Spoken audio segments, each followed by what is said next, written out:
هل ممكن السجود ده يبقى شهوة؟ بانت يا حبايبي في لما بعض الشخصيات وهي بتموت بتحاول تسجد. ده ما يحصلش إلا مع واحد الموضوع ده غاويه بيحبه مشتاق له متبرمج عليه لدرجة انه بيعمله في لحظات صعبة جدا. يقال ان القديس يعقوب اللي كان يلقب بأخو الرب، اللي هو ابن خالة ربنا يسوع له المجد، ابن مريم الأخرى، مش يعقوب النزابتي ابن كلوب.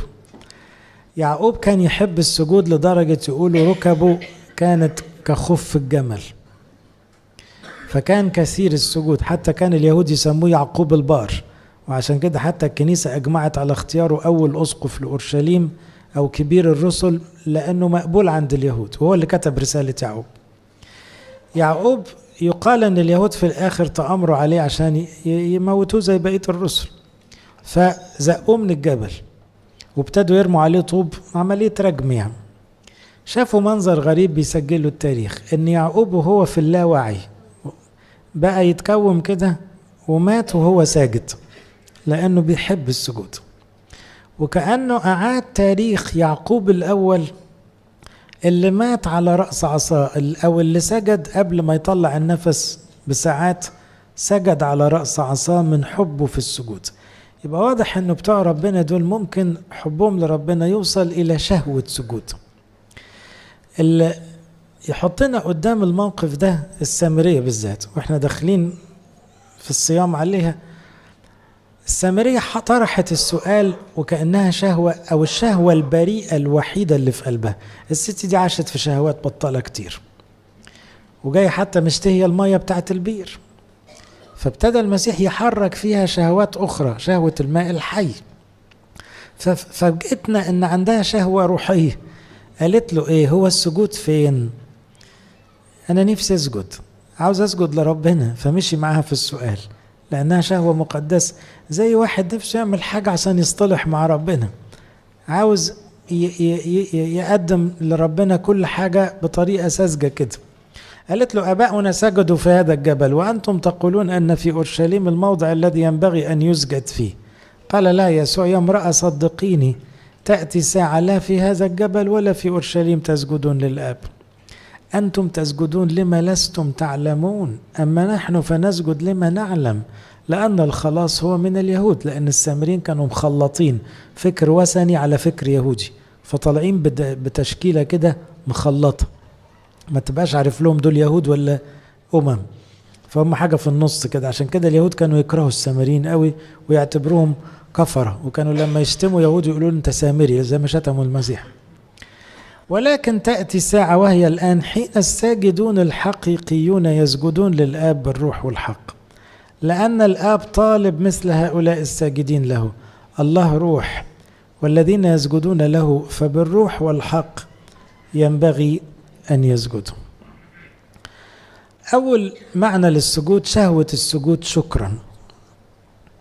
نفسي تجربوا دي أحبائي وتبقى جزء من حياتكم، أن يكون مثلا في عملية في إيدك صعبة، أول ما تخلص تدخل وتقفل على نفسك وتسجد. أشكرك يا رب. أنا شفتها في جراح كبير، لما حاجة تعصلك منه بالذات بعد العملية قبل أي حاجة يقفل ويسجد شكرا لله، لأنه كان في حياة واحد هيموت في إيده، وارد.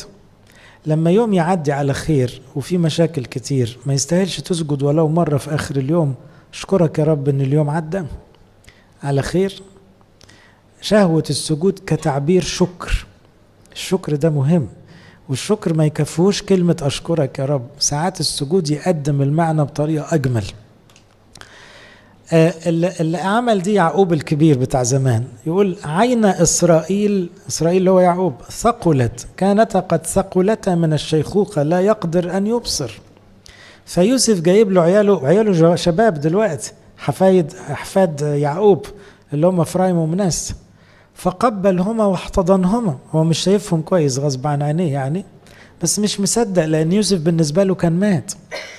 فمش بس يوسف عايش وجايب له عياله، وعياله شباب حلوين كبار، فهو بالنسبة له فرحته يا رب انت، انا ما كنتش استاهل اطلب منك خلي يوسف يرجع، ما كنتش قادر اطلبها، انا ببكي حزنا ومش طالب حتى انه يعيش، توريني يوسف بعياله. وقال اسرائيل ليوسف لم اكن اظن اني ارى وجهك، هو الله قد اراني نسلك ايضا. يعني مش عارف اقول له ايه ربنا ده. ثم اخرجهما يوسف، بصوا عمل ايه، ما نسيش نفسه بقى في المشاعر البشريه وهيص وفرحان وتعالى يا افرايم احكي لي عنك وعن مدرستك لا لا لا، طلع العيال من حضنه كده وسجد امام وجهه الى الارض. يعني قبل ما ينسى نفسه في الانطلاق مع يوسف وعياله قال لا استنوا بس، استنوا عليا شويه، يستاهل مني الحمد والشكر، وسجد وخر على وجهه. يبقى واضح ان احنا عاوزين نضيف على حياتنا كده شهوة السجود شكرا. لما تبقى عندك يوم خدمة عصيب وانت مسؤول، مش ترجع تسجد تقول اشكرك يا رب؟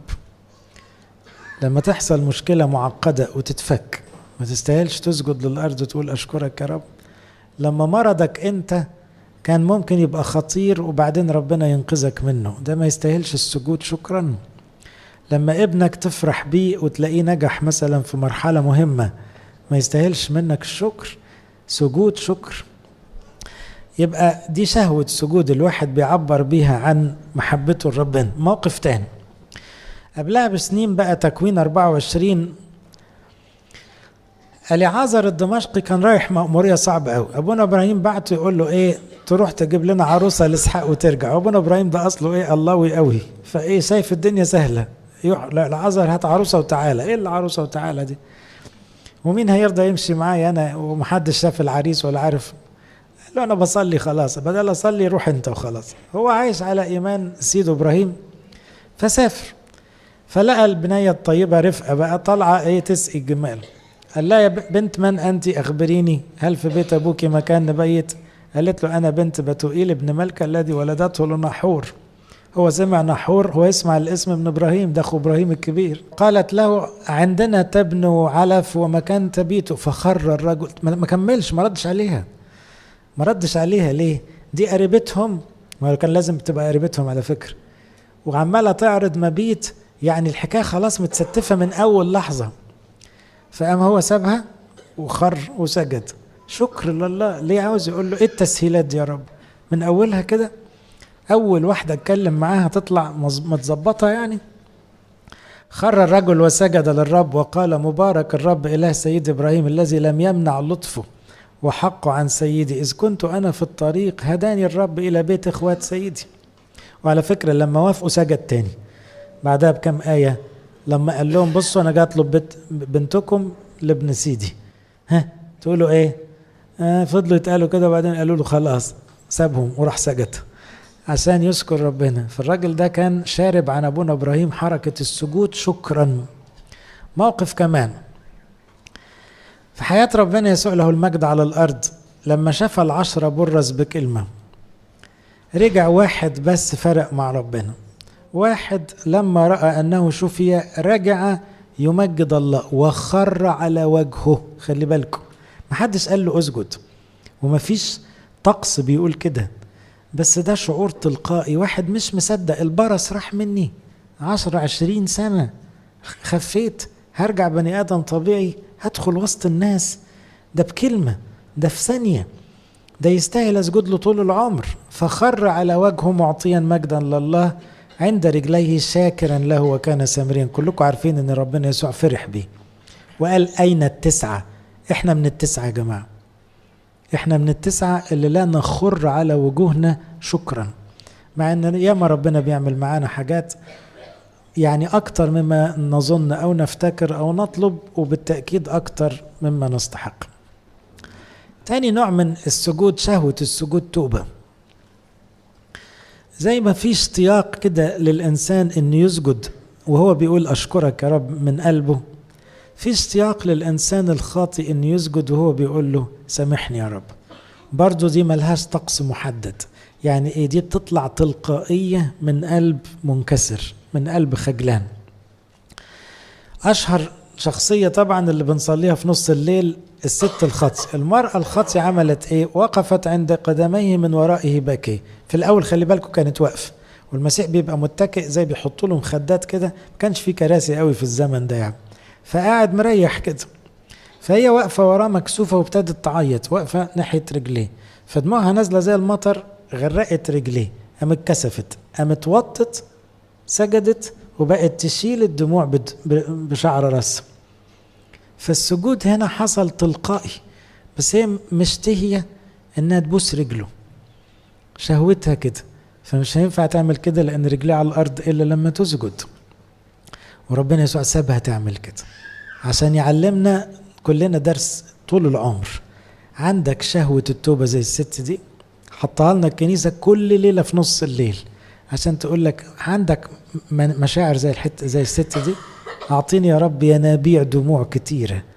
طب ما كلنا خطاة وكلنا نستاهل يتقال عننا مرأة خاطية، محدش فينا كويس يعني، لكن محدش فينا بيسجد سجود توبة بالنوع الحلو ده.